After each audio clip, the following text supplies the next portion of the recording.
Hey everyone, welcome to Locked On Lakers for Monday. Brian Kamenetsky, Andy Kamenetsky. The Lakers say they would trade Austin Reaves for a foundational piece, presumably at center. What exactly does that mean? Who could that mean? That's next.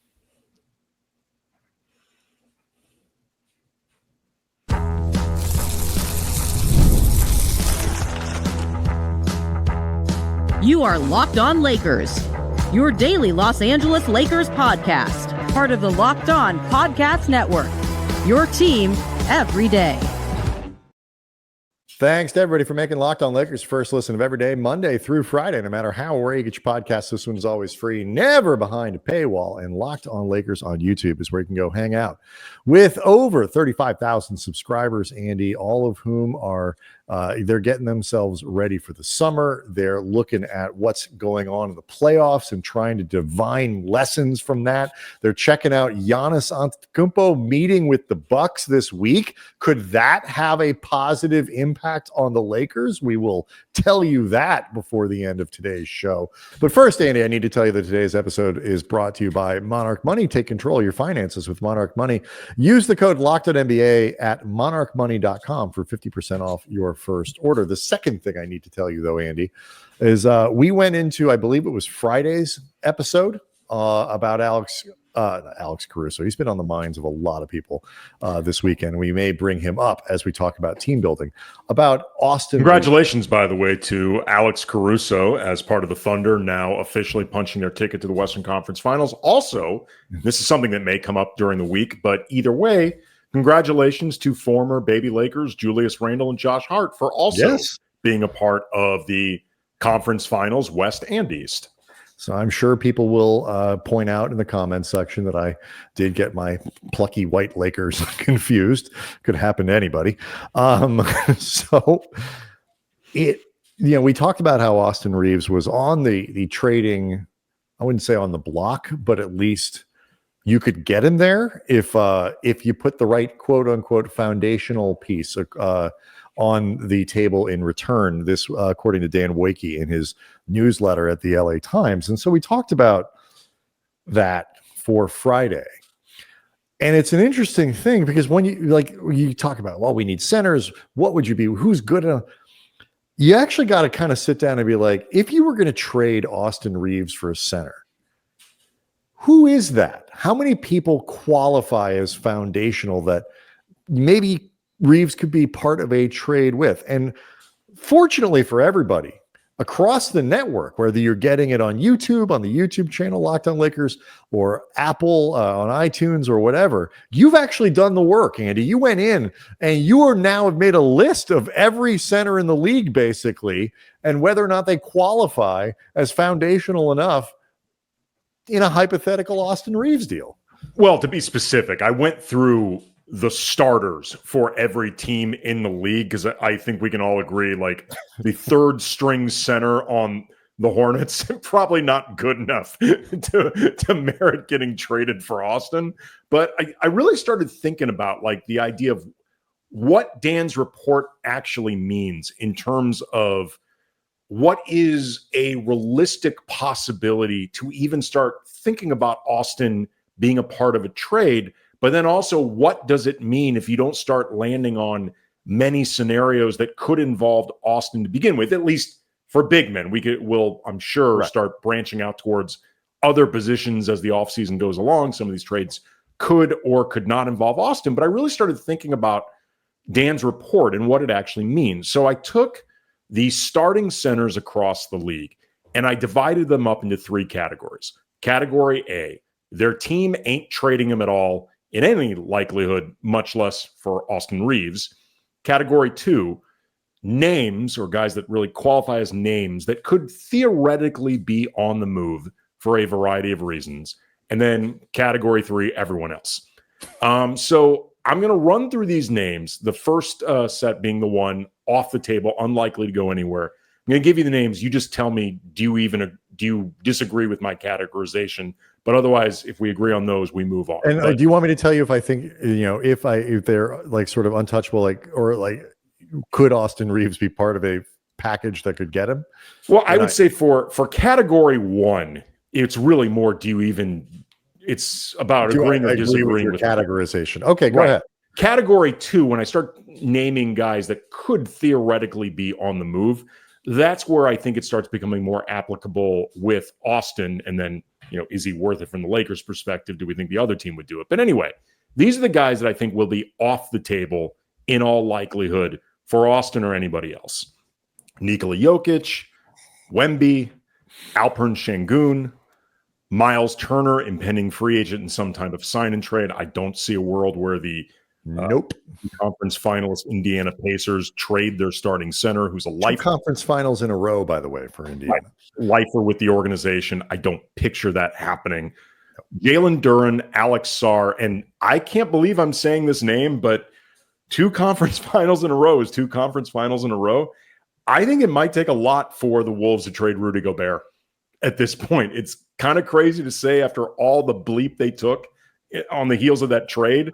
No, you're right. Into the conference finals 2 years in a row. They got something working there. Plus, and they're, even if also too, like, even if you want to start getting into, well, maybe for the right deal, because Gobert makes so much money, or this, the Lakers couldn't assemble the amount of stuff. They're certainly not going to do it for Austin Reaves. Right. So do you agree with my categorizations for all those guys in group 1? Yeah, I don't think, the Pistons love Jalen Duren. Yeah. And, obviously Wemby, Jokic, Sarr, was the second pick in the draft last year, I believe, and had some good moments. Like, he was there. They consider him a foundational piece. He's not moving.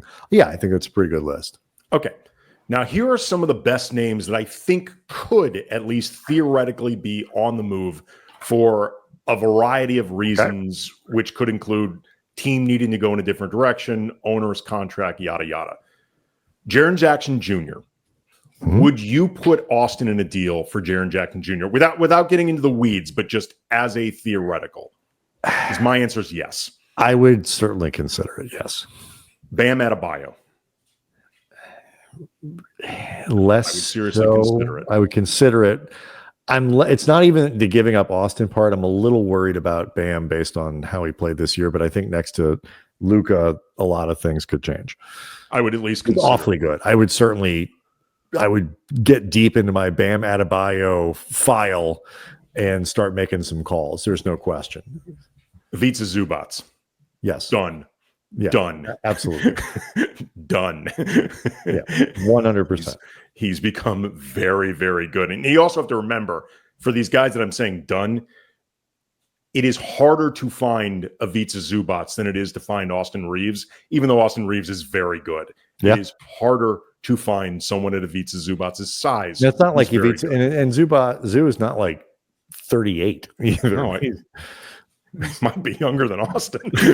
He's younger than Austin, but I am looking up his age right now. Jared Allen. Yeah, I would do that. I would consider it. That's what I'm saying. Consider it. Walker Kessler. Yeah, I would certainly. I would consider that very heavily. I would certainly consider it, especially given Kessler's age. Zoo, by the way, is turned 28 in March, so he's 2 years older than Austin. Austin's about to turn 27, so 1 year, year and a half. Okay, and then finally Joel Embiid. Hell absolutely no. So it's clear.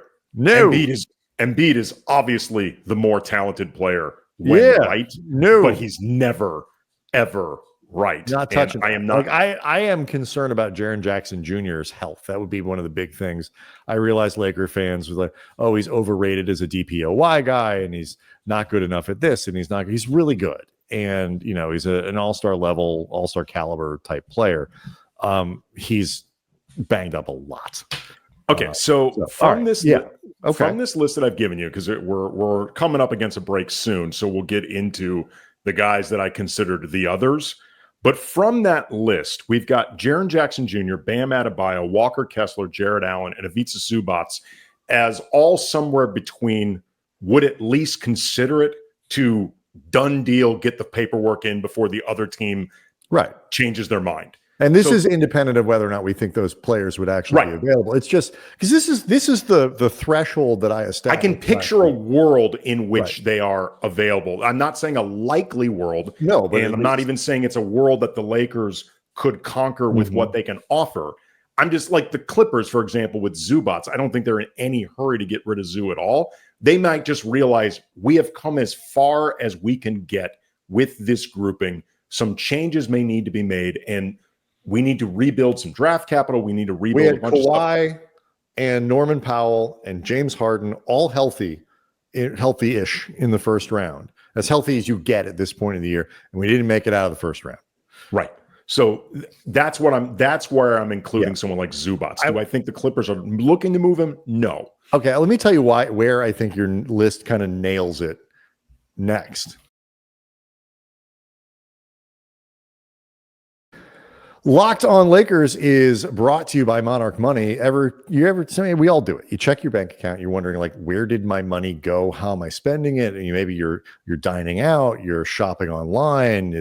You're too much entertainment. You're paying for podcasts behind a paywall. Whatever it might be, it is very easy to lose track of where your money is going. And this is where Monarch Money is so useful. You cannot fix economic problems, spending problems, personal finance problems that you cannot see.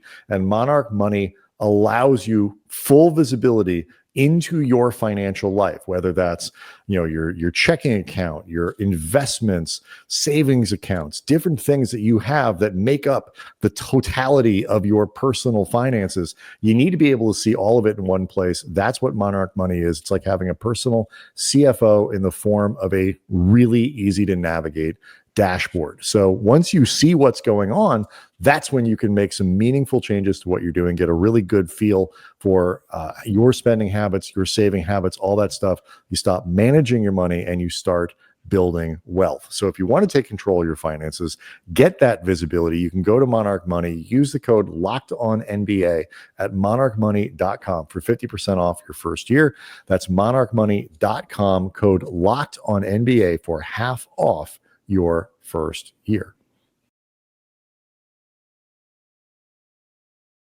So again, I agree with you. Like, I don't think the Cavs are going to trade Jared Allen this offseason.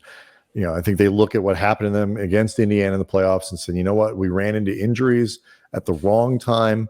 Maybe the gap between us and Indiana maybe wasn't as big as we would have liked, but what you think based on the regular season.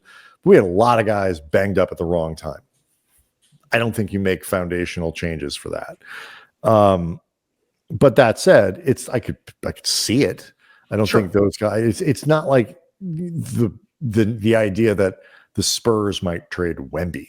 Like that is not going to happen. The question of whether or not Austin Reaves could get those guys is separate from the question I was asking last week. Was if you're going to trade Reaves, it needs to be for a guy on the level of Reaves. And I think all the people that you named are ballpark on the level. They've either been or better all-stars, or maybe they're better. Yeah, they've been all-stars. They're sort of all-star adjacent.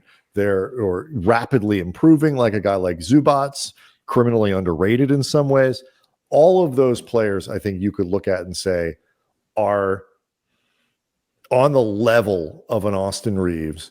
And then you start getting into fit, all that of those other things. But yeah, I think the list you're putting out there is pretty good. Okay, so here are all the guys that I categorized as the rest. So then it really just starts turning into a question of, would you trade Austin for this player or not? Draymond Green. No, me neither. I've too old. Seen too much of what Draymond looks without Steph, and it's not nearly as good as with Steph. No, I'm not saying he's Steph's backpack. I'm just saying I'm not going to be the first team. That's not why I want to. I don't want to be doing that many emergency podcasts. There's that as well. Multiple jobs. No, there's we're not that as well. Nikola Vucevic. No, me neither. I would think about it with Vooch just because he is good at certain things. But I think ultimately what you really need, first and foremost, is at least some aspect of defense. Like, people get, like Jaren Jackson, people, he's not a good enough rim protector. He has good defensive qualities. When you but Vooch doesn't, and they don't need the offense. And he's not exactly a high flying vertical threat. No, I would not do it for Vucevic either. Kristaps Porzingis gets hurt too much. Yeah, I wouldn't either. Jonas Valanciunas. No, me neither. Nick Claxton. Does Jonas Valanciunas seem to you to be a great pairing for Luka Doncic? He does not. No, and look, even he does set a really mean screen. I will say that. But even before we were in the Luka era, when there was the whole report of LeBron being willing to take a serious haircut in order to get Jonas Valanciunas, I was like, I don't think this makes sense for the Lakers. Keep your hair, man. I mean, LeBron cannot afford to be willy-nilly with those type of hair propositions. He's got to treat this with the seriousness it deserves. Nick Claxton. I wouldn't. I think you should be able to get Nick Claxton. I think you should be able to get it. But I will say, I saw a Nick Claxton sizzle reel that somebody put I've told you that he's better than you think he is. And it was all the good plays. They didn't put right, but it was like an 8.5 minute reel of Nick Claxton being awesome defensively. Listen, and I was here's the thing. I'm intrigued now. We're going to do deeper dives into Claxton because God knows he's going to be connected to the Lakers. Oh yeah, for at least the next couple months or so until he ends up on the Lakers or somewhere else. I'm not saying that Nick Claxton is an elite center, but what I do think people need to remember is you need to really be judging him from when last he was on a good team. Yeah. And when he was on a good team, like the KD, Harden, Kyrie Nets before everything fell apart, Claxton was a good player. He was not a world beater. And he fits the profile. He's not going to be a guy you can rely on to do everything, but if he was, he wouldn't be available potentially without even giving up Austin Reaves. He's a good above the rim guy, shot blocker, things like that. They should be able to get Claxton without giving up Reaves. I agree with you. These two guys kind of split time for their team, so I'm presenting them together. Wendell Carter Jr. or Goga Bitadze from the Magic. I don't think you put Austin Reaves into. I'm interested in both. I'm interested in both. I'm Goga curious. I'm very Goga curious. Goga Bitadze is a much better athlete than I think people understand, because he plays in Orlando. He's the sort of a backup center in Orlando. You don't necessarily pay a lot of attention. I wouldn't expect. I haven't seen the guy play a ton either. Plus, Goga Bitadze sounds like a big, hulking, slow person, and he's actually quite an athlete. So I am. Again, he's somebody we will be dialing up Locked On Magic to get some additional intel on. Okay. Onyeka Okongwu in Atlanta. Yes, absolutely. I actually would have put him in the category, though. I think you have him in the wrong category. Atlanta's not trading him. Well, the only reason I definitely not in the others.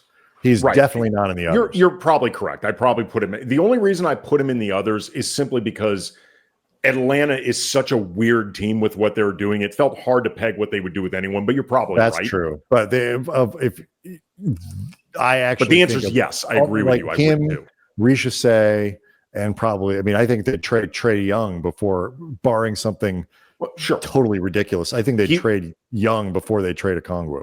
He was a difficult one for me to peg, but you may be right about that. Jakob Poeltl in Toronto. I would not. I don't think he's a good enough fit for Luka to do that. Yeah, I think that's the difference here. Is he sneaky close to Reaves on the level? I don't think he's quite as good separating everybody's job, but I think it's the fit. I don't think he's a great fit with Luka. Not a bad fit. Not a bad fit, but I think if you're going to give up Reaves, you need to get kind of all of it. Yeah. Right. This guy, I just realized, may also be in the wrong place, but I'll just throw him out of there anyway. OKC, Isaiah Hartenstein. Wrong category. I would very heavily consider. Yeah, he's so good. Very heavily he moves the ball well. He's a good lob threat. He's good. When he showed in New York, when he had those time in New York where he really was a frontline player, that he could do it. I would seriously consider it. I would consider it. And he's not that DeAndre Ayton. No. Absolutely not. Daniel Gafford. No, you should be able to get Gafford without. Well, you should be able to. Although now, if I'm OKC, there's a zero. Like I'm asking for Luka. That's true. I'm not trading with the Lakers for anything that doesn't return Luka to the team. That's probably true. I'm just not doing it. My on is so outrageous at that point. Yves Missi in New Orleans. No. You know what he feels like to me now? Yves Missi feels like the answer now is no, but in 2 years you're gonna wish it was yes. That's what he feels like to me. I don't know what I don't know what the hell's going on down there. I know. I'm just not. I mean, he had a great rookie year, but sure, it's so like saying. Again, if I'm trading Austin Reaves, it needs to be for somebody that I know can play. Sure. In the environment and with the stakes that the Lakers are putting forward. I'm just saying he feels like someone that in a couple of years you'll wish that you said. Oh yeah, I mean, there's a potential there for him to be one of the better centers in the league in a few years. Either Mason Plumlee or Nick Richards in Phoenix. No. The answer is no. And then finally, just because no Plumlees, and also just finally because it is hilarious, and also in this particular case, if you want him, it's going to require Austin Reaves, given the backstory, Mark Williams in Charlotte. I will say, like, here's the guy that you absolutely positively have in the right category, because it's very clear Charlotte will trade him. Right, but I'm just saying it will now require Austin Reaves, and the answer, of course, is no. I am real interested. I'm like to see what happens there. Like, okay. I will say, if we'll go on, we'll react to some of this in the next segment, but I will say, Claxton and Gafford ultimately might be better fits for what they're trying to do, because while they are both more limited offensively, they are both better. Certainly Claxton is. Gafford is a little bit harder to read as a total team defender. He's a better shot blocker, but Mark Williams is not great on that side of the ball. So let's wrap this up, and let's also, like, this Giannis meeting has the potential to impact the Lakers, and we'll explain how next.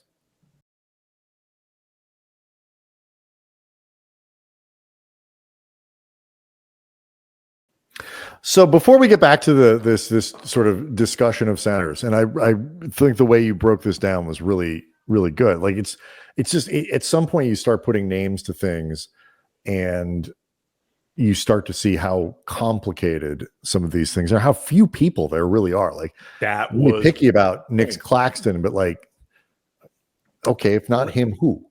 That's one of the reasons I wanted to do this, as we will get into. I fear that it could be setting up a standard that you knowingly won't be able to meet, so you can keep the player you want to keep. Well, and it may be the right play. It's like, because I think most of the players in that second category, for example, are probably not going to be on the market. And if they are, I agree. You're probably going to struggle to put a deal together, sure, that works, because even beyond Reaves, the Lakers don't have a lot of stuff. Absolutely. But that said, I think your point though is right. It's like this. It's a little like when you get quarterbacks in the NFL. This guy isn't good enough to lead a team to a Super Bowl. This guy's he's not a $50 million player. So they should just let him, get a different. If you don't, okay, the next question is who? Because if you don't have a good quarterback, you can't win. Maybe it doesn't matter. Your team isn't going to win anyway. In the next couple of years, it's the right time to cut bait on a quarterback. You don't want to. But if you're a team that wants to go somewhere, you have to have that guy. And for the Lakers, they have to fix this center problem. And hopefully it doesn't mean they overpay, but it could be a little dear trying to, get this thing solved. Right. You otherwise end up with, you're throwing darts at the dartboard again, hoping one of those guys hits going into next season. And I don't think that's a great idea. Well, to put this in perspective, here are the 7 players that we agreed we would trade Austin Reaves for, the 7 centers we agreed we would trade Austin for. Jaren Jackson Jr., Bam Adebayo, Walker Kessler, Jared Allen, Ivica Zubac, Okongwu, and Isaiah Hartenstein. By the way, those are just the 7 that we can sort of picture a world where they might be available. Like different guys that have to think about it a little bit or whatever. But like you've got my attention. If you say Hartenstein for Reaves or something, it's like, do I ultimately do it? I don't know, but you've got my attention. Right. Again, and this is a world. These are 7 guys that we're not even 100% convinced would be available to begin with. 100%. I'm not 10% convinced. Right. And a couple of these guys, I'm 0% convinced they'd be available. But they're at least they're one rung below they're definitely off the table. Why are you even calling us centers? Mm-hmm. And we're not even sure they're going to be available at all. We're more convinced they wouldn't be than they would. And those are the 7 that met the standards. Everyone else around the league, we agreed, you don't trade Austin for that center.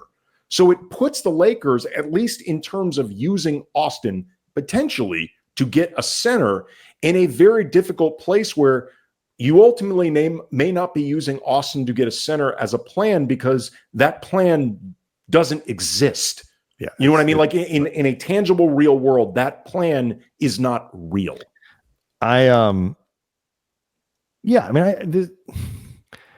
They have to be really careful with how they do whatever it is that they do. And, Rui is an interesting trade piece, but you have, with every step in this reconstruction journey that they're going to be on, you got to make sure you're at least addressing or replacing or acknowledging what goes out the door. Like if you can get Rui and bring back a really good center or something like that, you're probably coming out ahead. But you also have to understand, especially since your rotation now, if you found a really good center and you still have Rui, it's getting complicated to figure out who plays where and when and all that kind of stuff. Because I think they're going to bring back a guy like DFS, and I think he will ultimately be back with the team next year. And if DFS is back and you have a center, and now LeBron can play power forward, which makes much more sense than having him on a wing, as much as he was last year. But you still have to acknowledge, like 40% 3-point shooting at pretty good volume is on its way out the door. You have to be able, all of those. This is something too. I've heard the guys, Pete and Darius over at Lakers Film Room podcast, which we say all the time, y'all should be listening to. It's a good podcast if we're sending you to the competition, but it's really good. But one of the things they've talked about a lot that makes this complicated, and they're correct, is that between Luka, LeBron, Rui, and DFS, if you presume these guys are all going to be back next year, you have 4 guys that you could argue their best position defensively is at the 4. That in and of itself indicates a roster imbalance, even if in a vacuum, all 4 are guys you would want on your team. Those guys are always really smart. And they're really nice people. But it's just the job they have in front of them. And I want to talk a lot this week about how important it is to really lean into this season with what we anticipate coming back, which would include LeBron. Although we should probably at some point also cover the at least plausible LeBron leaves scenario. But so we'll get to that this week. It is important. Like I think the reporting was it from Shams that Giannis, or was it? That was Chris Haynes. It was Haynes, right. Reporting that Giannis and the Bucks are going to meet this week. And this isn't important because Giannis is coming here to the Lakers. What matters here is clarity. The faster that there's clarity around Giannis, I think that will make it more possible for the amount of activity that I think the Lakers are going to need to happen to actually happen. And so everybody will understand what the playing field looks like. I think a more active NBA is better for the Lakers. Constricted movement, given how little the Lakers have to work with, I think is bad for them. And if people are waiting around all summer for Giannis, that's going to slow things down. So yeah, I remember when news first broke a couple weeks ago that I believe that was from Shams and also from Howard Beck at The Ringer, that Giannis was at least mulling over the possibilities of finally telling the Bucks, I appreciate everything you've done, but I would like to be moved to a contender. I remember at the time you brought up the idea that this could maybe drag out throughout the summer. And if it dragged out throughout the summer, it would grind a lot around the league to a halt, because until there's clarity with Giannis, even the teams that don't expect to get Giannis but think they could be a part of the deal, sending Giannis, facilitating Giannis to wherever, they would want to potentially be a part of it.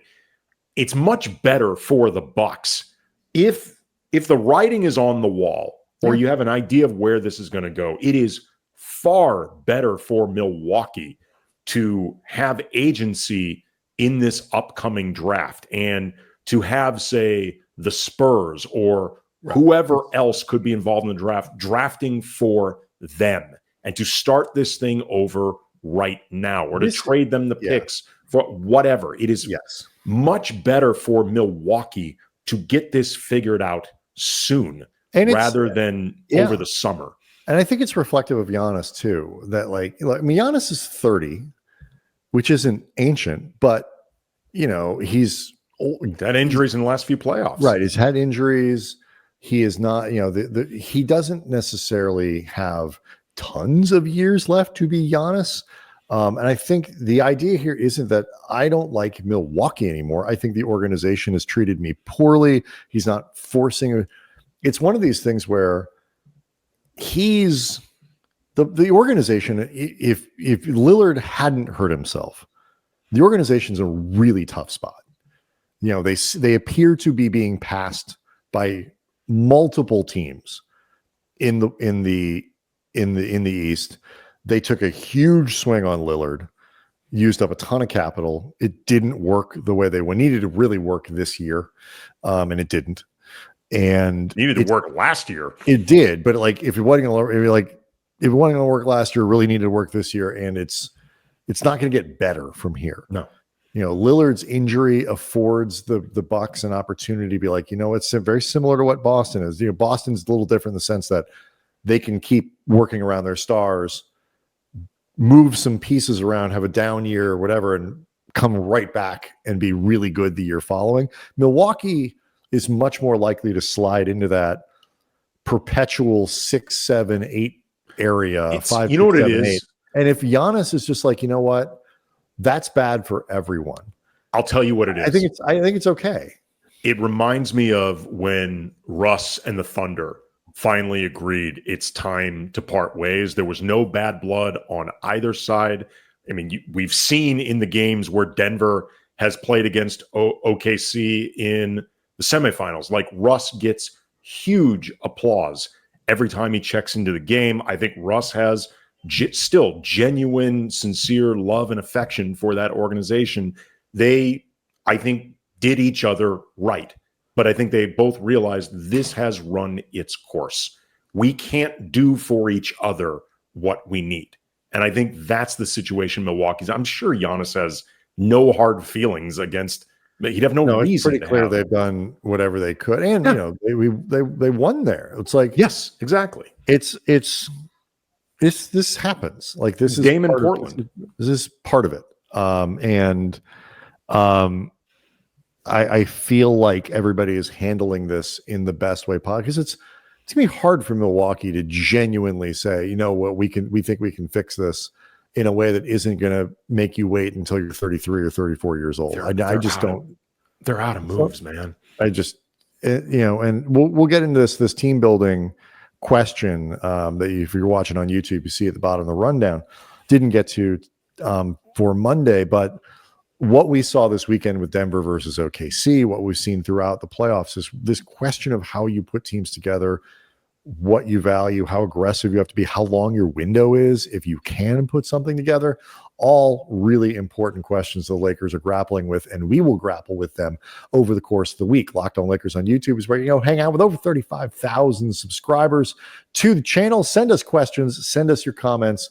We use them for the show. We'll see everyone Tuesday.